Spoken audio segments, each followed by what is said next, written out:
समस्या यहाँ पे आज ये प्रदर्शन हुआ है यहाँ पे। समस्या ये है कि न्यूनतम समर्थन मूल्य जो सरकार द्वारा घोषित है उसको लेकर यहाँ पर जो यूएसएफ द्वारा किसानों की धान का खरीद केंद्र साधन सहकारी समिति के प्रांगण में चल रहा था, जिसमें किसानों को बताया गया कि आपका ऑनलाइन रजिस्ट्रेशन होगा और रजिस्ट्रेशन कराने के बाद आपको क्रम वाइज आपका धान खरीदा जाएगा। हम वो किसान हैं जिन्होंने अपना रजिस्ट्रेशन अक्टूबर नवंबर में हमने करा दिया था और हम अपने बारी के इंतजार में रहे, मगर हमारी बारी अभी तक नहीं आई। अभी पिछले दिनों एक हफ्ता पहले एक लिस्ट इन्होंने जारी की थी, उससे पहले गुपचुप तरीके से कर्मचारी लोग धान खरीद कर आगे भेजते रहे और इन्होंने एक लिस्ट जारी की। उसमें भी 4-5 किसानों का धान लिस्ट में जिनके नाम थे उनकी ट्राली मौके पर खड़ी है, जो कि अभी आप इस प्रदर्शन के माध्यम में प्रांगण के अंदर देख रहे हैं। वो ट्राली जो लिस्ट में थी उन्हें भी यूसीएफ द्वारा छोड़ दिया गया और यहाँ पर हाथ खड़े कर दिए गए कि अब जो है हमारा सरकारी कोटा समाप्त हो गया, अब धानों की खरीद किसानों की खरीद नहीं की जाएगी। सैकड़ों किसान ऐसे हैं जिन्होंने अपना रजिस्ट्रेशन अक्टूबर नवंबर माह में उन्होंने करा दिया था और अभी तक उनका जो है धान की खरीद नहीं हुई है।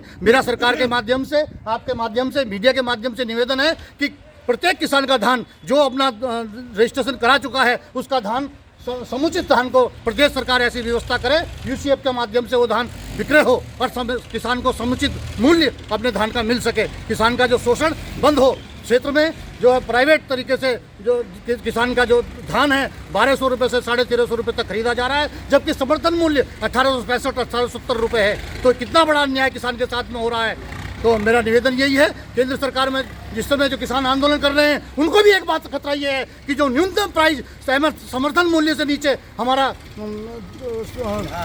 प्रोडक्ट जो किसान का धान या गेहूं किसी प्रकार का भी है वो उससे नीचे न बिके और इसको कानून का आलमी जामा बनाया जाए। मैं उस मांग का भी समर्थन करता हूं कि किसान को उसका जो है कानून की उसमें लाकर उस प्रावधान में डाला जाए कि उससे कम अगर कोई खरीदता है तो वो कानूनन अपराध है। और मेरा निवेदन है कि किसान मजबूर है इस समय और अगली फसल की बोने की तैयारी चल रही है और किसान का धान बिक नहीं रहा है, तो ऐसी व्यवस्था की जाए जो क्रय केंद्र तत्काल बिना किसी सूचना के इन्होंने इसको रात के अंधेरे में उठा के ऐसे सामान ले गए और यहाँ किसानों का धान खुली अवस्था में पड़ा हुआ है, ट्राली खड़ी हैं और ये अपना यहाँ से बोरिया बारदाना उठा के चले गए। समस्त अधिकारियों से हमने फोन पे दूरभाष पे वार्ता की, हमने जनप्रतिनिधियों से दूरभाष पे वार्ता की कि किसानों का लाल डांग क्षेत्र में इस प्रकार का शोषण हो रहा है, मगर हमारी आवाज़ को सुनने वाला कोई नहीं है। अगर इस तरह का 2-4 दिन के अंदर अगर ये व्यवस्था नहीं बनी तो हो सकता है कि हम में से कोई किसान यहाँ तक न हो कि आत्महत्या के लिए भी मजबूर न हो जाए। बस अधिक न कहते हुए अपनी प्राणी को विराम देता हूँ। इस देश के अंदर किसान देश की रीढ़ है।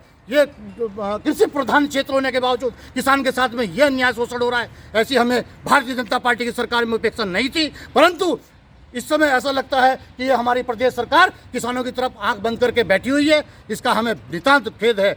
बस अपनी एक शेरो शायरी के साथ अपनी बात को विराम दूंगा। हमें नफरत न थी अंग्रेजों की कौमो सूरत से, हमें नफरत न थी अंग्रेजों की कौमो सूरत से, नफरत थी तो थी अंदाजे हुकूमत से। अपनों की हुकूमत आज हम पर रहमत हो नहीं सकती तो अपनों की भी सूरत आज अच्छी हो नहीं सकती।